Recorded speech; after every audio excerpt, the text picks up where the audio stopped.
I'm out here in Oregon Pipe Cactus National Monument, southern Arizona, about 2 miles from a $13 billion useless wall that only changed biodiversity in this area. Anything with 4 legs can't get in, under, around, through. Anything with 2 legs just bought a taller ladder. Anyway, today I'm going to talk about sleeping pads. I have a Uberlite Thermarest. My history with sleeping pads was none. Slept on the ground for many years. Then one of those Z pads that little foamy things helped insulate, soften the ground a bit. Then Thermarest came out with a self-inflator. I had a 3/4 inch one of those. Kept getting better, and then when they came out that X-Therm, 72 inches, 20 inches wide, I bought that thing and been sleeping like a baby ever since. When I had to replace that, I bought this Uberlite. I think the X-Therm was about 12 ounces. This is 8. I thought I'd give it a shot. I mean, they are fragile. I think any of them are going to be a problem. Out here you've got Oregon Pipe Cactus, Saguaro, Cholla. Everything out here has some kind of a sticker on it, and they shed, and when you set up a tent you really have to be careful and clean your spot off. I use a ground cloth, but still I get things coming up through the ground cloth, through my tent floor and into my pad, obviously, because I have holes in it. The X-Therm, I still use it, but it's kind of retired. It looks like Bonnie and Clyde's car after they were caught. I've patched it so much. And this one already I've got a lot of patches in it, and it's hard to do in the field. If you have some water, it's better, but you're not going to find a lot of water out here in the desert. But even if you've got a lake to put it in, a lot of these are just pinpoint holes, and they're hard to find. And a lot of times I just suffer with it and re-inflate it a few times a night until I get in where I can get some soap, and on a through hike, you know, get a hotel with a bathtub that I can work on it. But it's well worth the price of admission. I sleep like a baby. Inflatable pillow, inflatable pad. Who would have thunk?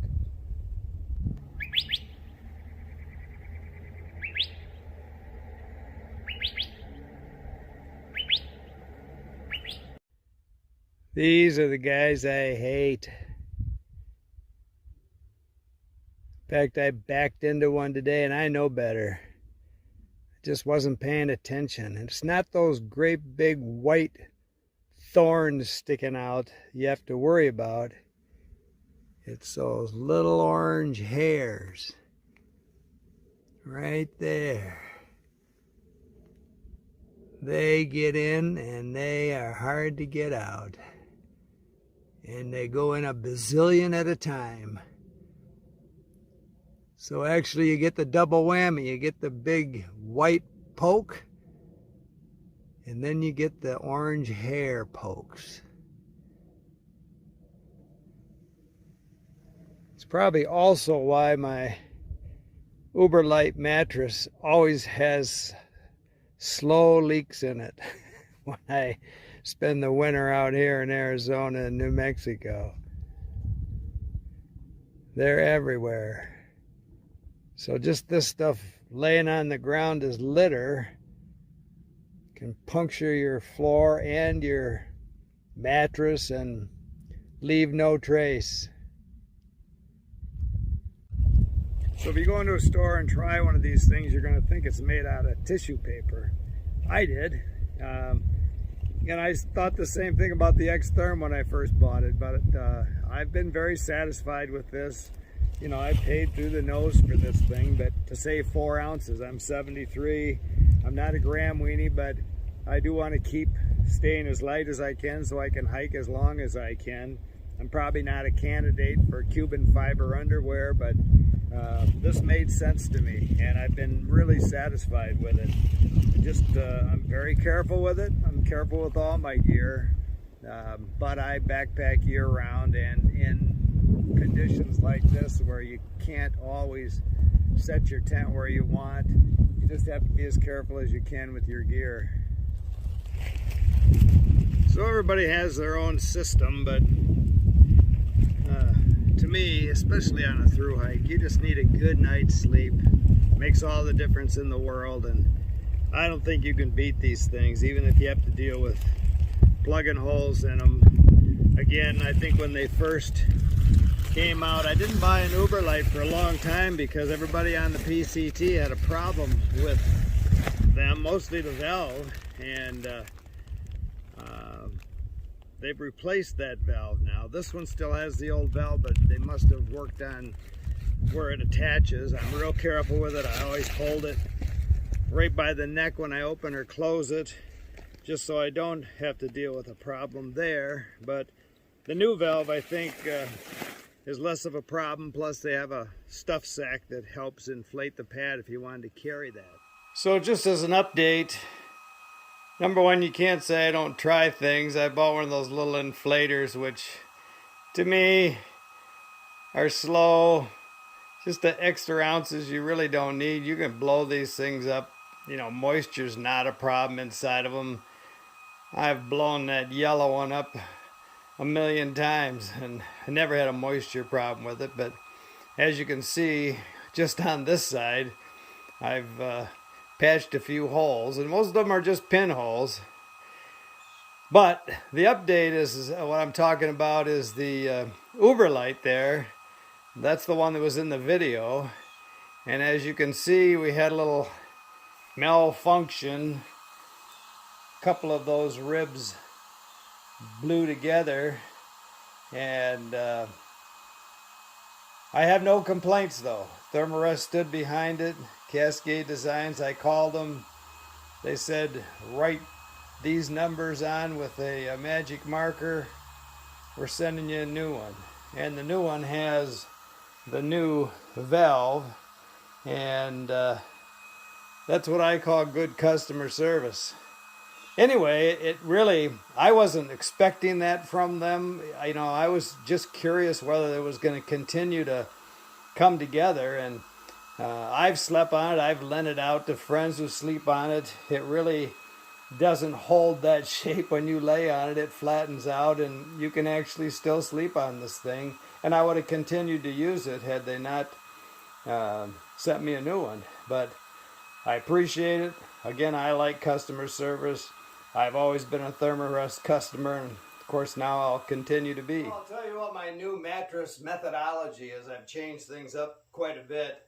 When I got this new Uberlite with the new valve, it came with this bag, which I think is really a pretty neat idea.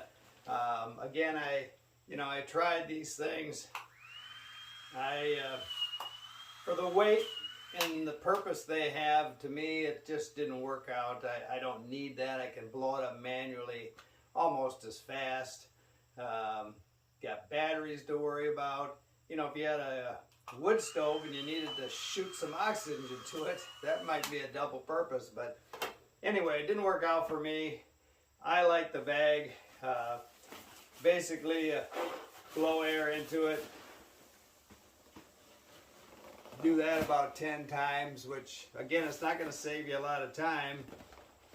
You can blow this up manually in just about the same amount of time. It's a little more relaxing using the bag.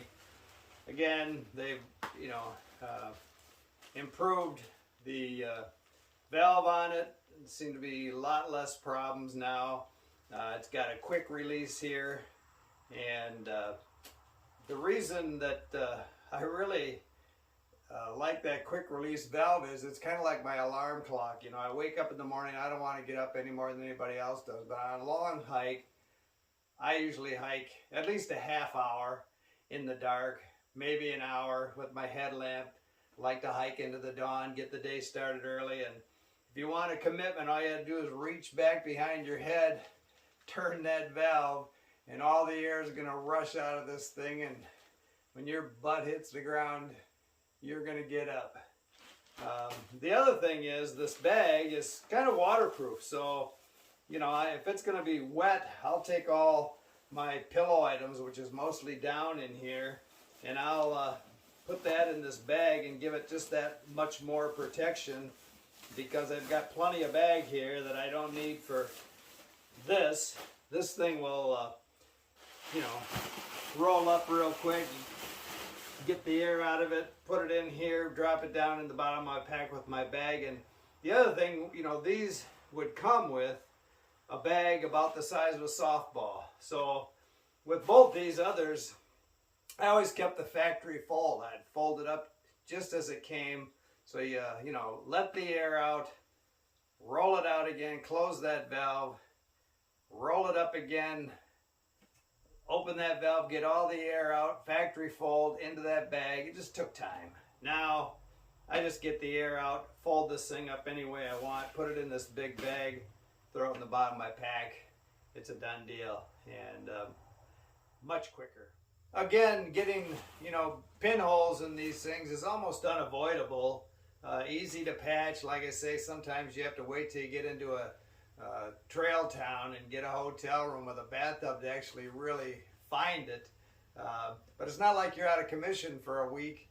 It's a slow leak, so maybe you'll have to get up a couple times a night and re-inflate it. But what I discovered from that was, originally I would inflate these things too high, and I didn't sleep quite as comfortable as once I had a pinhole in it and discovered that, you know, when it was 3/4 inflated, I slept a whole lot better, a lot less chance of rolling off of it. I know I've heard people on YouTube saying they can't sleep on this mummy style. This is like 20 inches, you know, and they're getting 25-inch and even wider pads because they can't stay on them. Well, they probably have them inflated too high. I have no problem staying on these things, and I don't sleep on my back all night. I don't sleep on my side. I'm turning and twisting, and I just have no issues. And again, I'm much more comfortable when it's less inflated. So, hope these tips help. I'll leave you with some organ pipe landscapes and critters. Keep smiling.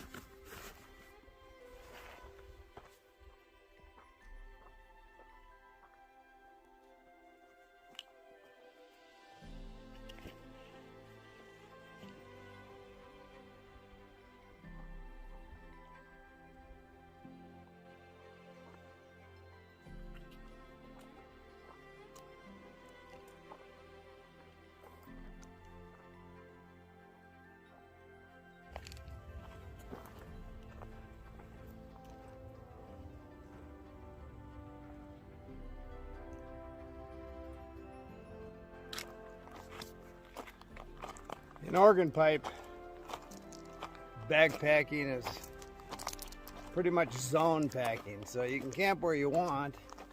You just have to get a permit for the zones that you want to hike in. Some of the easiest hiking is to find a wash like this.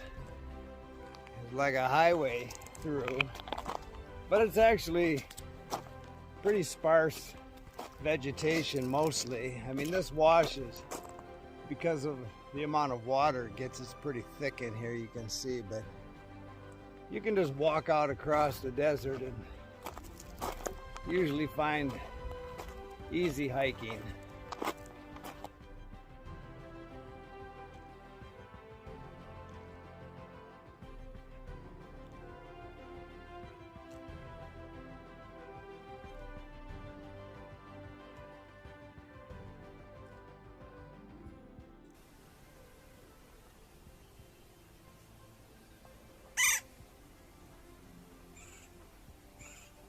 The nice thing about zone camping is you can just kind of meander out here in the desert, and there's no trail. You never know what you're going to find. I'm always looking for critters, but most of them are smarter than I am. They're in the shade someplace, laying low, having a siesta.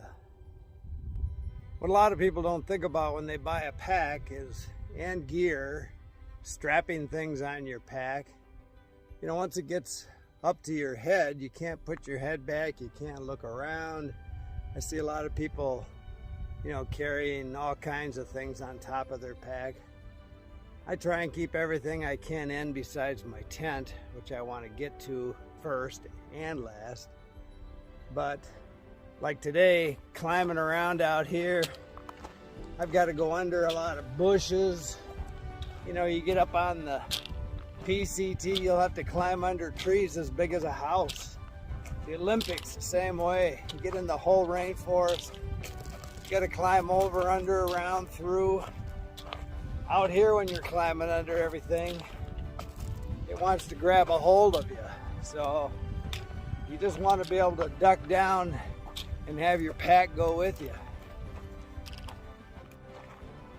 This is really skin and bone country, so if you're gonna hike out here, you really need to stash water ahead of time because you're not gonna find any out here. And if you're gonna be out a few days, you're not gonna carry all you need. So ahead of time, you plan right. You can stash gallons of water here and there and just know where to find them. Every once in a while you have to act like a coyote and find yourself a little shaded hidey hole and relax for a while, get out of the sun. When I said stash your water if you use gallon milk jugs like I do, be sure to haul them out or go back and get them. Don't leave them out here. Leave no trace. There's 8 billion people on the planet. Half of them are assholes. Don't be one.